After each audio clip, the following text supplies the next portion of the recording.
Practice and procedure committee میں justice منصور کی پھر عدم شرکت۔ 63 تشریح کیس میں نیا بینچ تشکیل۔ سپریم کورٹ کی 3 رکنی پریکٹس اینڈ پروسیجر کمیٹی کا اجلاس ہوا، جس میں کمیٹی کے تیسرے ممبر اور سپریم کورٹ سینئر جج منصور علی شاہ نے آج بھی شرکت نہیں کی۔ دوسری جانب ججز کمیٹی نے 63 کی تشریح کے معاملے پر نیا بینچ تشکیل دے دیا، جس میں جسٹس منیب اختر کی جگہ جسٹس نعیم اختر افغان کو 5 رکنی بینچ میں شامل کیا گیا۔ 63 کی تشریح کے معاملے پر قائم نیا بینچ چیف جسٹس قاضی فائز کی سربراہی میں قائم کی گئی ہے، جس میں جسٹس امین الدین خان، جسٹس جمال مندوخیل، جسٹس نعیم اختر افغان اور مظہر عالم شاہ خان شامل۔ ذرائع کا کہنا ہے کہ اس موقع پر چیف جسٹس قاضی فائز نے جسٹس منصور علی شاہ کا نام تجویز کیا۔ جسٹس منیب نے اپنے خط کو ریکارڈ کا حصہ بنانے کی استدعا کی، جسے چیف جسٹس نے مسترد کر دیا۔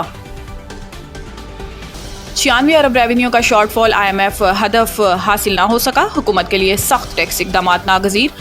FBR نے پہلی سہ ماہی میں 2652 ارب ہدف کے مقابلے پر 2556 ارب حاصل کیے۔ رواں مالی سال کے 12970 ارب روپے کے ٹارگٹ کے لیے بہت بڑا کام درپیش۔ IMF نے متنبہ کیا ہے کہ ٹیکس ہدف کے حصول میں ناکامی پر اضافی محصولات کے اقدامات پر غور کرنا پڑے گا۔ ممکنہ ٹیکس چوروں کے خلاف کارروائی کے لیے منی بجٹ لانے کا امکان ہے۔ تفصیلات کے مطابق فیڈرل بورڈ آف ریونیو پہلی سہ ماہی جولائی تا ستمبر کی مدت کے ہدف کو حاصل کرنے میں ناکام رہا، جس کا 96 ارب روپے کے مارجن کے ساتھ IMF سے اتفاق کیا گیا تھا۔ تاہم ٹیکس مشینری نے ستمبر 2024 کا اپنا ماہانہ ہدف کامیابی سے حاصل کر لیا۔ FBR ستمبر 2024 کے لیے 1100 ارب روپے کی ٹیکس وصولی کو چھونے اور عبور کرنے کی جانب گامزن ہے، جبکہ اس ماہ کے لیے 1098 ارب روپے کا ہدف مقرر کیا گیا تھا۔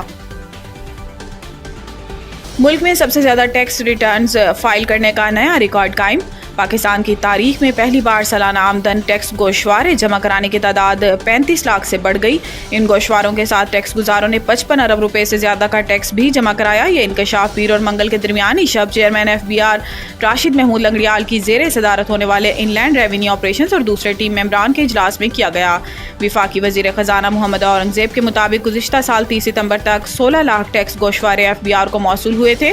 اس طرح سال 2023-24 کے سالانہ ٹیکس گوشوارے پچھلے سال کے مقابلے میں دگنا سے بھی زیادہ جمع کرائے گئے تھے۔ ان دشواریوں کے ازالے کے لیے چیئرمین FBR نے وفاقی وزیر خزانہ محمد اورنگزیب کے ساتھ مشاورت کی اور ٹیکس گوشوارے جمع کرانے کی تاریخ میں 14 دن کی توسیع کی۔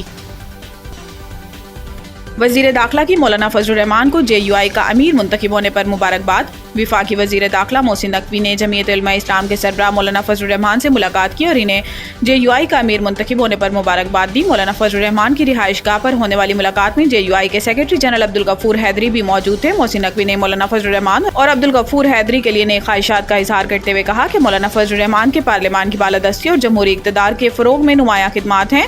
انہوں نے کہا کہ مولانا فضل الرحمان ایک زیرک، مدبر اور دور اندیش سیاسی رہنما ہیں، جن کی قیادت میں JUI نے اصولوں پر مبنی سیاست کی۔ محسن نقوی کا مزید کہنا تھا کہ مولانا فضل الرحمان کی جماعت اور پاکستان کے لیے گراں قدر خدمات ہیں اور ان کا سیاست میں بلند مقام ہے۔